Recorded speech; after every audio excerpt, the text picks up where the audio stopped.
Civil services prelims exam 100 డేస్లోకి వచ్చేసింది. చాలామంది స్టూడెంట్స్కి మెయిన్ క్వశ్చన్, ప్రిలిమ్స్కి షిఫ్ట్ అయిపోవాలి, ఇప్పుడు ప్యూర్గా ప్రిలిమ్స్కే ప్రిపేర్ అయిపోవాలి.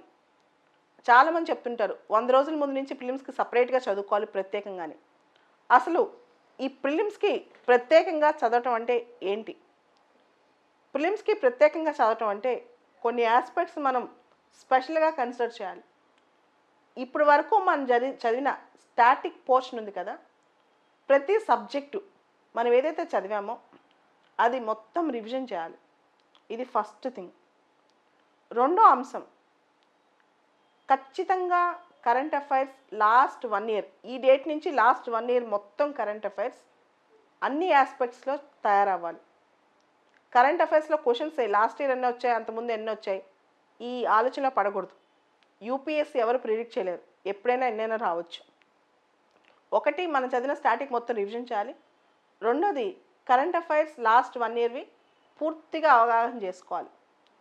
మూడోది చాలా ఇంపార్టెంట్, ఎవ్రీడే కనీసం 50 to 100 ప్రిలిమ్స్ క్వశ్చన్స్ ప్రాక్టీస్ చేయాలి. ఆ క్వశ్చన్స్లో మనకి 10% మాత్రమే డైరెక్ట్ ఆన్సర్స్ తెలిసినా తప్పులేదు. ప్రతి క్వశ్చన్ తీసుకుని ఎక్కడి నుంచి ఆ టాపిక్ వచ్చింది, ఇప్పుడు ఎందుకు అది రెలవెంట్ అని చూసుకోవాలి. దాంతోపాటు UPSC civil services last 20 years prelims questions, UPSC conduct చేసిన రకరకాల ఎగ్జామ్స్, ఉదాహరణకి CAPF exam, assistant provident fund commissioner exam, ఏ ఎగ్జామ్ అయినా general studies prelims model questions అవన్నీ క్రాక్ చేస్తే దాదాపు 20-25% క్వశ్చన్స్ రిపీట్ అవుతాయి. అండ్ యూపీఎస్సీలో ఇంకొక షార్ట్ కట్ ఏంటంటే, ప్రిలిమ్స్లో ఒక క్వశ్చన్ చదివినప్పుడు కింద ఆప్షన్స్ ఇస్తారు. మనం చదివిన మాక్ టెస్ట్లో పాత క్వశ్చన్ పేపర్స్లో కింద ప్రతి ఆప్షన్ గురించి అనలైజ్ చేయండి. క్వశ్చన్ ఒకటే కాదు, ఆప్షన్లో ప్రతి స్టేట్మెంట్ కూడా. జనరల్గా మనం క్వశ్చన్ని బాగా అనలైజ్ చేస్తాం, లేదు, every statement in the options should be analysed. ఇది చాలా ఇంపార్టెంట్. తర్వాత మనల్ని మనం ఇంప్రూవ్ చేసుకోవాలంటే మనం ఎక్కడ తప్పు చేస్తున్నాం, ముఖ్యంగా నెగిటివ్ మార్కింగ్ ఎక్కువ పెడుతున్నామా, ఇలాంటివి చూసుకోవాలి. అండ్ ఇప్పుడు అందరూ ఇమీడియట్గా చేయాల్సిన పని సీసాట్.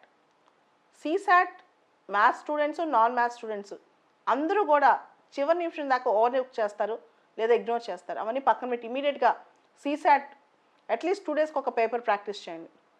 అండ్ రిజర్వేషన్ మాత్రం నమ్ముకోకండి. ముఖ్యంగా ఈడబ్ల్యూఎస్ రిజర్వేషన్స్ కానీ, ఓబీసీ రిజర్వేషన్స్ కానీ. Last year EWS reservation cut off తక్కువ వచ్చేసింది, ఈసారి అది ఉంటే నాకు తక్కువ వచ్చేస్తుంది అనుకోకండి. చాలామంది ఈసారి ఈడబ్ల్యూఎస్ కోటాలో అప్లై చేస్తున్నారు, ఓబీసీ కోటాలో అప్లై చేస్తున్నారు. కాబట్టి రిజర్వేషన్ సిస్టమ్ నమ్ముకోకుండా ఓపెన్ కాంపిటీషన్లో మీరు మెరిట్లో ఉండేలా చూసుకోవాలన్నమాట. దానికి మేజర్ నెగిటివ్ మార్కింగ్ తగ్గించుకోవడం, ఆ ప్లాన్ చేయాలి. అండ్ లాస్ట్ ఇయర్ చాలామంది జిఎస్లో కాదు సీసెట్లో పోయారు. ఆ సీసెట్ మిస్ కాకుండా ఉంటాం. ఈ రోజు నుంచి రోజుకి 10 గంటలు 10 hours 100 days కనుక చేయగలిగితే, మీరు అట్లీస్ట్ డైలీ 100 క్వశ్చన్స్ ప్రాక్టీస్ చేయగలిగితే, 100 days 100 questions everyday 10 hours work చేయగలిగితే ఈజీగా ప్రిలిమ్స్ పాస్ అవుతారు. అండ్ ఈ సంవత్సరం ప్రిలిమ్స్ నుంచి మెయిన్స్కి వెళ్ళే వాళ్ళు కొంచెంమంది ఎక్కువే ఉంటారు, ఎందుకంటే ఈ సంవత్సరం పోస్టులు 1000 దాటినాయి కాబట్టి కొత్త హోప్తో ఈ రోజు నుంచి ప్రిలిమ్స్ ప్రిపరేషన్ మొదలెట్టండి. ఇప్పటి నుంచి ప్రిపరేషన్ స్టార్ట్ చేసినా మీరు ఖచ్చితంగా పాస్ అవుతారు.